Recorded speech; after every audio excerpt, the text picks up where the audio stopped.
keep them, thinking, I'm going to get back there, and they're good suits. Okay. Well, Mr. Attorney General, thanks for taking the time. You know, we're looking at this situation with Jeremy Johnson. Right. You were Chief Deputy Attorney General at the time. You know this guy's under federal investigation. Why do you agree to help him?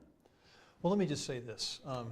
I want to go on the record with the people of Utah and say I categorically deny the allegations that have been levied against me. I did not have any part of any plan to bribe any member of Congress. I've served in the legislature and I want to categorically deny that and denounce the allegations. I've called for a special investigation or investigation today with the U.S. Attorney from the District of Utah, David Barlow, so that we could shine a light on this, open it up, and have all of the facts out on the table. And Mr. Johnson, at the time I met with him, nothing had been filed against him.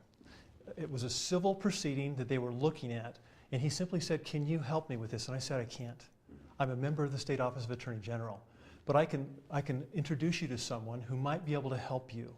And I had some ideas on how he might do that. And they met independent of me, they worked their arrangement, and it didn't work out. And now I am the victim of this negative attack that is unsubstantiated, that is going to be investigated, and when the truth comes out, as it's starting to come out now, people will learn that this is not true, nor could it ever happen with me. How did that introduction happen? Did you do it in person? No, actually, he met with them without me. I never was in the same room with Richard Rawl and Jeremy Johnson. But let me tell you about the Jeremy Johnson I knew. I'd gotten to know him before I came in the Attorney General's office. And I don't know if you were in the state, Max, I think at the time, but he was known for his great efforts with the Haitian earthquake rescue operation. He was very involved in the floods in St. George and helping people, very involved in law enforcement and search and rescue. I knew him as a very solid businessman, and a lot of people consider him a very solid businessman. That's the Jeremy Johnson who came to me and said, listen, I'm having some trouble getting my story before the FTC. Can you help me? And I said, no, I can't, but I can introduce you to someone who might be able to do that. And I've learned from that. I've learned from that experience. You wouldn't do that again? No, and I've put checks and balances in place in my administration where that can't happen again. And it's a delicate balance. People need to know this. We are public officials. We're elected by the people. And so people expect us to be accessible to them. So it's always a judgment call. It's always a fine line. And I've learned this lesson with Jeremy Johnson. I just simply misjudged him.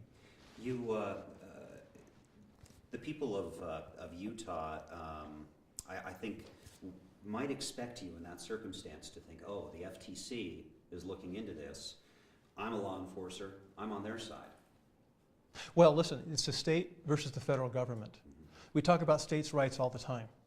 It's a civil matter. It's not a criminal matter. And I want to make sure everybody knows that I did not intervene with anybody in the federal government. I did not talk to anybody in the federal government on the enforcement side about this case. So, and I think that's important for people to know. The FTC is looking into, they investigate fraud, very serious things that are happening to individuals' money. That's important, serious work, and it just seems like maybe the benefit of the doubt from a prosecutor would be on the side of these investigators trying to do this. Well, and at the end of the day, all this was an introduction so that Mr. Johnson could tell his story through a third party that he hired to tell his story. I think that people want to tell their story, but I told you before, I've learned from this, and we'll be more careful going forward. You've said that you did tell Mr. Johnson that it would be expensive to do this. Mm-hmm.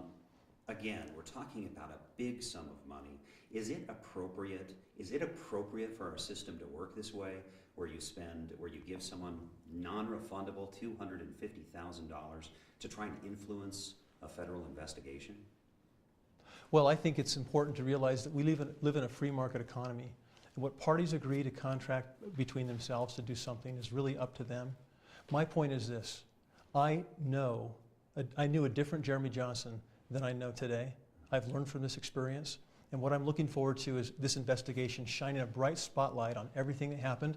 And what we've seen, Max, even in the last couple of days, we've had more and more people come forward who are involved in these meetings saying, this is not the way Jeremy Johnson's painted this meeting. So as this investigation continues, the facts will come out. People will realize that I could never do anything like that, didn't do anything like that, that these charges are categorically wrong, and that they'll see that I did not do what it said I did. And that's important to my family, it's important to me, and it's important to the state of Utah. In Richard Rawls' affidavit, he says that he used some of the money that was left over after all of this to pay you for some consulting work with a company that you are a part owner of. We've been told $20,000. What did you do for that $20,000? I did consulting work on a Nevada project, and I've got to say that a lot of this will come out in the investigation, and what I don't want to do is interfere with a prospective investigation. So, I will say this, I followed the laws, I followed all the laws that were required by the state of Utah, and that it's not unexpected that someone in my position or someone who works for the state government will do some other type of work on the side as long as it doesn't conflict with the jobs that they're doing. And since this was a Nevada project and it was non-legal, it was just fine. What was the work? What did you do? Well, Max, if you really want to know, there's a real estate project in Nevada dealing with a limestone quarry that I was asked to do market research on and to do some relationship research on as well with people who had nothing to do with the state of Utah. What does that mean, relationship? Well, there's a Paiute Indian tribe in the Moapa Valley area. And part of the land that was being used for this project was also part of the reservation with a Paiute Indian tribe. And so part of my job was to find people who knew and had relationships with the Paiute Indian tribe to see if the company could work with the reservation and try to get something done. So it really was completely unconnected to the state of Utah. And Max, that's really all I want to say about it this time, because these things will come out, and I don't want to do anything that might contaminate an investigation. Well, so not getting into the specifics of that project or what you did then, you're saying, I mean, you think that, the people watching at home, they're your employers. Right.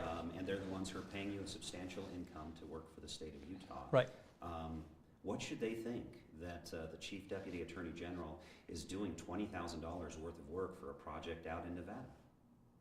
Well, whether I were teaching at a college and making money doing that, whether I had a job at 7-Eleven after hours, it is not unheard of, and in fact, it's not discouraged that we are able to do other things to bring in additional income as long as it's not impacting our job and as long as it's not conflicting with our responsibilities. And so that's been the policy of our office. And now what I will say this, as Attorney General, I won't be doing any of that kind of work. This will be the sole work I'll be doing. Well, and I guess, again, it's just that for most of us, your time is valuable, clearly, and so I'm sure you bill more per hour than most of us can. $20,000 sounds like an awful lot of work. I mean, maybe it's not. I mean, maybe it didn't take that much of your time. But for most people watching, they hear that kind of sum of money and they think, it would take me months to do something like that. Thanks, Max. And the point is that these allegations have been levied against me. They have said that I've done things I've never done. They've alleged that I've broken laws I've never broken, nor would I dream breaking. I'm looking forward to this investigation, shining a huge light on this, letting everybody know what really happened, and getting back to the work of the people, which is what I'm paid to do, which was what I was elected to do, and which is what I know that the people of Utah will respect that I can do. And I'm asking them to withhold judgment. Wait till all the facts are out, and they will see that I'm not guilty of the things I've been charged with. And I appreciate you guys shining a light on this and letting me have a chance to have a voice and let the people know how much I respect them, how much I love this opportunity, and how much I'm looking forward to serving. And is, just one more question on that line. Is that something that you're aware of, that a lot of your attorneys are doing and that you think is fine, that they're moonlighting and making extra money in other projects outside of their full-time work here? Well, let me say this. They're accountable for 40 hours of good hard work every single week. They are not allowed as merit employees to do any kind of legal work on the side. Okay, there are rules that are in place. And so we have checks and balances. And what I want to say is that I've learned from this experience. And in my administration, we're going to do things a little bit differently. We're going to make sure that this type of mistake in judgment, or whatever you want to call it, cannot happen again under my administration as Attorney General. And I think we learn and we grow as we move forward in our lives. This happened more than 2 years ago. And I just want you to know that I've learned from this, and I'm going to move forward and get the work of people done. Yeah. Brent Ward is the chief prosecutor on this. Have you had any conversations with him regarding this prosecution? None. I haven't talked to anybody from the federal government about this. I haven't been contacted by anybody, and I want to make sure people know that I haven't intervened on behalf of anybody in any of these issues. So no mention at all of the course of those negotiations, no mention of a list, and your name being on a list of people to be immune from prosecution? None. No. In fact, my desire is not to be on any kind of list. I feel like I have nothing to hide and no reason to be on any kind of non-prosecution list. If I've done something wrong, I want you to look at me. I want you to prosecute me for that. If I haven't, I don't need your protection. So I feel my conscience is clear. That's why I called for an open and honest investigation. Do you know Harry Reid? No, I don't. Ever met him? I met him a few years ago. I shook his hand. I don't think we said 2 words to each other. Okay. So absolutely no connection No. between you and him. That's a complete surprise to you that Exactly. kind of came up in these conversations. Yes, it is. Or in this. In these ludicrous allegation, yes. I don't know him. I've met him for 5 minutes several years ago. Are you satisfied?